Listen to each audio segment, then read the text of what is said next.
তোমার জন্য অনেক কষ্ট করে অন্যের বাড়িতে কাজ করত।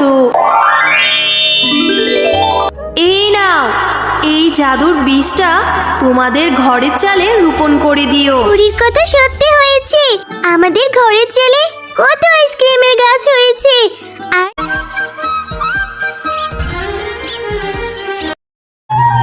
দোল দোল দোলনি, রাঙা মাথায় চিরুনি, এনে দেব হাট থেকে, মান তুমি করো না।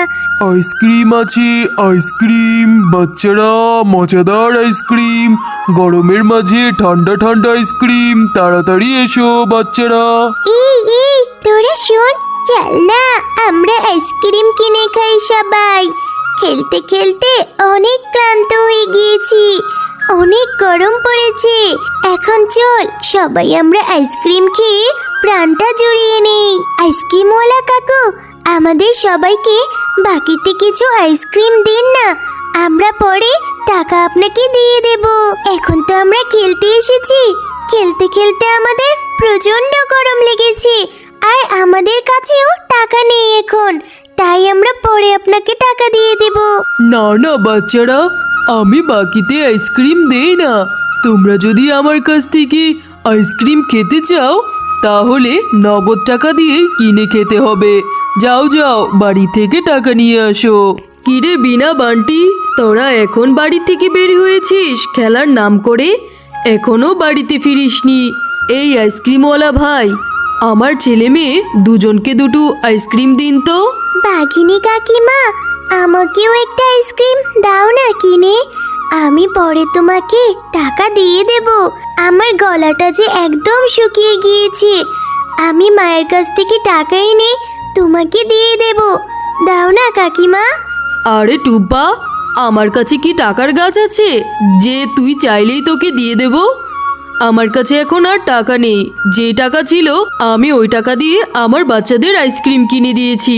যা যা, বাড়িতে যা, বাড়িতে যেয়ে মার থেকে টাকা এনে তারপর আইসক্রিম কিনে খা।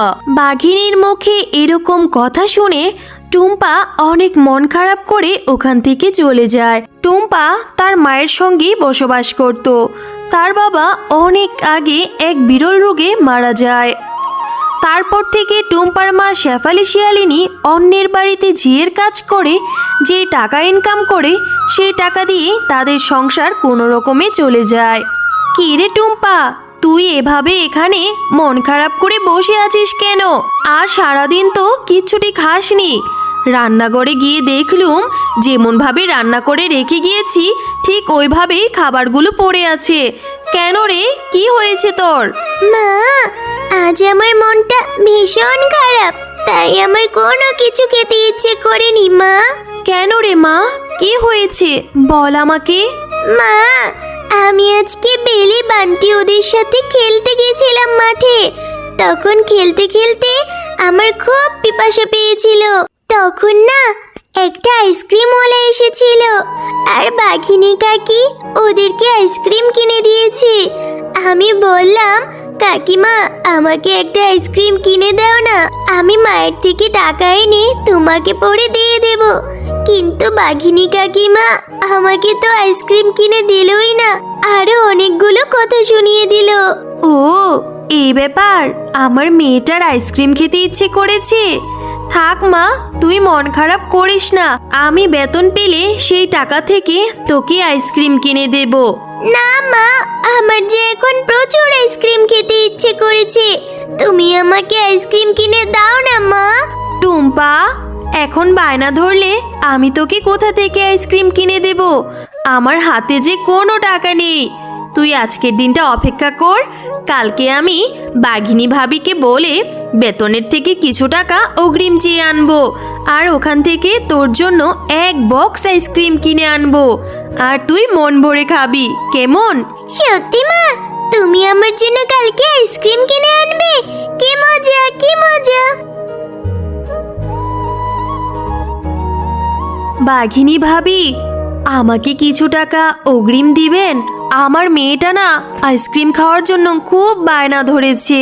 আপনি যদি আমাকে বেতনের টাকা থেকে কিছু টাকা অগ্রিম দিতেন তাহলে ওখান থেকে আমার মেয়ের জন্য একটা আইসক্রিম আমি কিনে নিয়ে যেতাম বাঘিনী ভাবি। ও এই ব্যাপার। কিন্তু শেফা, এখন তো মাসের প্রথমের দিক, কিছুদিন আগেই তো তোকে বেতনের টাকাটা দিলাম। আচ্ছা, আমি তোকে এখন 100 টাকা দিতে পারবো, এর বেশি দিতে পারবো না। ঠিক আছে বাঘিনী ভাবি, আপনি বরং আমাকে 100 টাকাই দিন।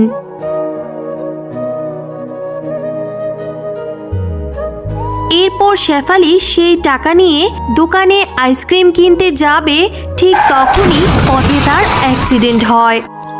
এই তোরা জানিস আমার মা আজকে আমার জন্য না অনেক আইসক্রিম কিনে আনবে, মা আমাকে বলে গিয়েছে।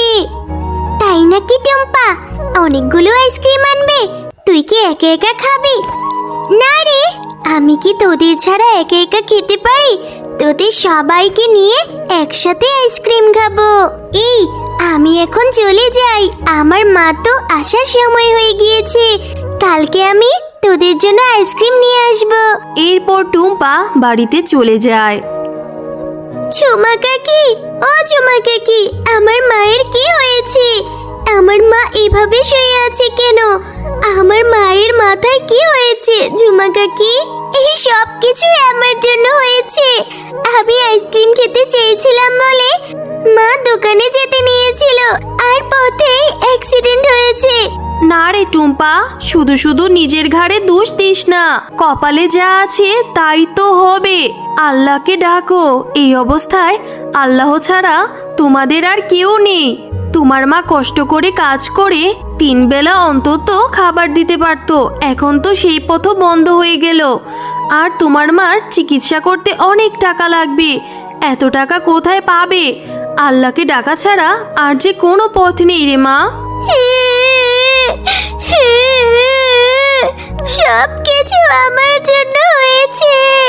আমি আর কোনোদিন আইসক্রিম খাবো না। আমার জন্য আমার মা কত বড় চোট পেয়েছে। আমার মা নাকি কখনো উঠে দাঁড়াতে পারবে না। হায় সৃষ্টিকর্তা, তুমি আমাদের সহায় হও। আমি আর কোনোদিন আইসক্রিম খাবো না। ছোট্ট মেয়ে টুম্পা, আমি তোমার সব কথা শুনেছি। তুমি অনেক ভালো। আর তোমার মা শেফালি শিয়ালিনী খুবই সৎ। সে তোমার জন্য অনেক কষ্ট করে অন্যের বাড়িতে কাজ করত।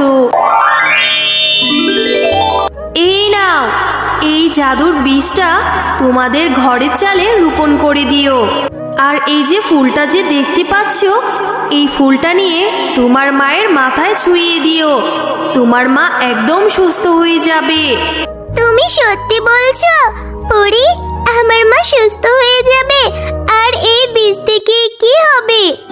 এই বীজ থেকে অনেক ধরনের আইসক্রিমের গাছ হবে।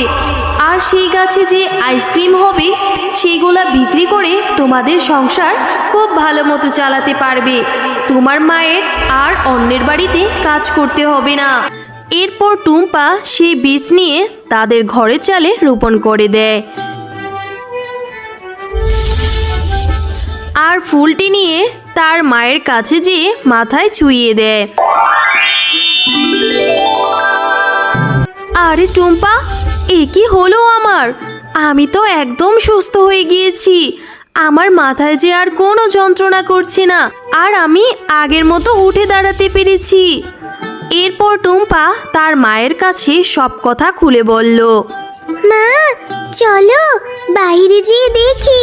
পরি তো বলেছিল বীজগুলা রোপণ করার কিছুক্ষণের মধ্যে ঘরের চালে আইসক্রিমের গাছ হয়ে যাবে। ও মা, দেখেছো? পরির কথা সত্যি হয়েছে। আমাদের ঘরের চালে কত আইসক্রিমের গাছ হয়েছে। আর আইসক্রিমের গাছগুলোতে কত কত আইসক্রিম ধরেছে। মা, এখন থেকে আমি মজা করে আইসক্রিম খেতে পারবো। আর এই আইসক্রিমগুলো বিক্রি করে আমাদের সংসার খুব ভালো মতো কেটে যাবে। তোমার আর অন্যের বাড়িতে কাজ করতে যেতে হবে না মা। হ্যাঁ রে টুম্পা, তুই ঠিকই বলেছিস। আমার আর অন্যের বাড়িতে কাজে যেতে হবে না। এই আইসক্রিমগুলো বিক্রি করেই আমাদের সংসার চলে যাবে। এরপর তারা মা ও মেয়ে বাজারে একটি ভ্যান গাড়িতে আইসক্রিম বিক্রি করতে শুরু করে। আর এভাবেই তাদের জীবন খুব সুন্দরভাবে কাটতে থাকে। হ্যালো বন্ধুরা, গল্পটি ভালো লেগে থাকলে চ্যানেলটি সাবস্ক্রাইব করে দিবেন এবং পাশে থাকা বেল আইকনে প্রেস করে আমার পাশেই থাকবেন। ধন্যবাদ।